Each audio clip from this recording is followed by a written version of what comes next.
Student तो हम बात करेंगे तीसरी स्थिति के बारे में, जब वस्तु कहाँ पर हो, सी पर हो, वक्रता केंद्र पर हो, तो उसका प्रतिबिंब कहाँ बनेगा। तो स्टूडेंट ये है आपका, ये एक तरह का, ये आप एक तरह से ये आपका अवतल गोलीय दर्पण है। इस गोलीय दर्पण में ये उसका मुख्य अक्ष है, मुख्य अक्ष पर ये उसका पी है, ये एफ है और ये सी है। इस तरीके से सी पर कोई वस्तु ये रखी है और यहाँ से एक प्रकाश की किरण ऐसे भेजेंगे तो ये परावर्तन के पश्चात हम जानते हैं फोकस होकर जाएंगी।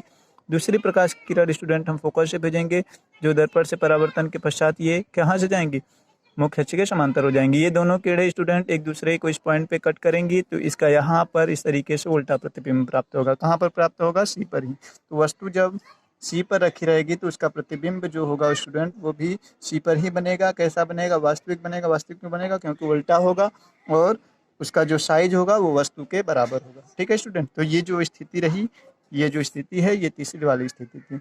स्टूडेंट हम बात करते हैं चौथी स्थिति के बारे में, जब वस्तु कहाँ हो, सी और एफ के बीच हो। जब स्टूडेंट वस्तु सी और एफ के बीच में हो तो इस तरीके से हम यहाँ पे यहाँ पे दर्पण बनाते हैं, गोलीय दर्पण। ये रहा आपका गोलीय दर्पण। इस तरीके से हम यहाँ पे एक मुख्य अक्ष बनाते हैं, ये पी होगा, ये एफ होगा और ये सी होगा और वस्तु को हम यहाँ पे रखते हैं। जब यहाँ पे रखेंगे वस्तु तो इस तरीके से एक प्रकाश की किरण भेजेंगे, मुख्य अक्ष के समांतर जाएंगे, जो दर्पण से परावर्तन के पश्चात फोकस होकर जाती हैं।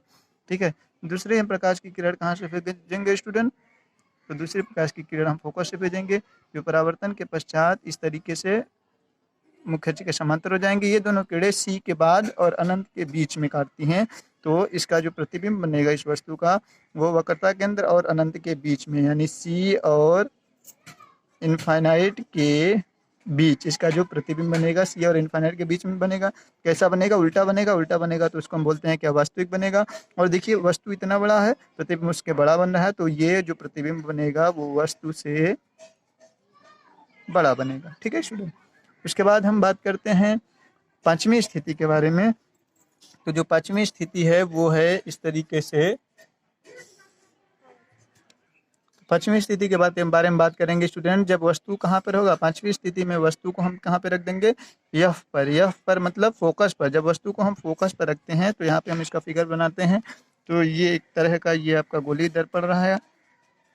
ठीक है स्टूडेंट, गोलीय दर्पण हो गया और यहाँ पे ये एक मुख्य अक्ष हम खींच लेते हैं, ये पी हो गया, ये एफ हो गया और ये आपका सी हो गया। ठीक है, तो यहाँ पर हम वस्तु को इस तरीके से रख देते हैं।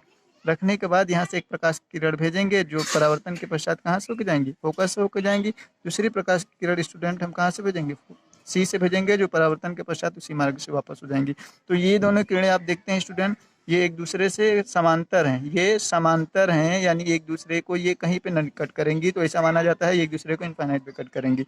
तो फोकस पर रखी हुई वस्तु का प्रतिबिंब जो बनता है वो ऐसा माना जाता है इनफाइनाइट पे बनेगा। इनफाइनाइट पे बनेगा तो कैसा बनेगा, मान लिया जाता है कि वास्तविक बनेगा, वहाँ पे माना जाता है, और वस्तु से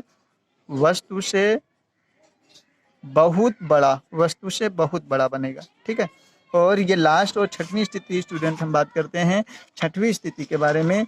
तो इस तरीके से जो छठवीं स्थिति है वो ये है, छठवीं स्थिति हम यहाँ पे लिखते हैं, जब वस्तु कहाँ पे होगा, एफ और पी के बीच, एफ और पी के बीच होगा। जब एफ और पी के बीच होगा तो इसका हम फिगर यहाँ पे ड्रा करते हैं। ये देखिए इस तरीके से ये आपका एक दर्पण रहा। ठीक है स्टूडेंट, इस तरीके से एक दर्पण रहा, गोलीय दर्पण रहा।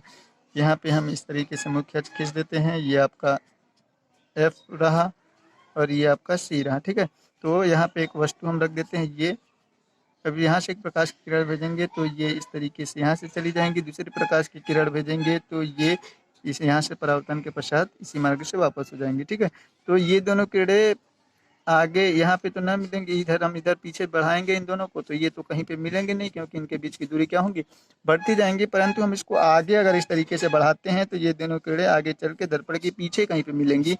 इस तरीके से इस वस्तु का प्रतिबिंब कहाँ बनेगा, दर्पण के पीछे। तो जो प्रतिबिंब बनेगा स्टूडेंट वो बनेगा दर्पण के पीछे। दर्पण के पीछे कैसा बनेगा, आभासी बनेगा, आभासी बनेगा और वस्तु से बड़ा बनेगा।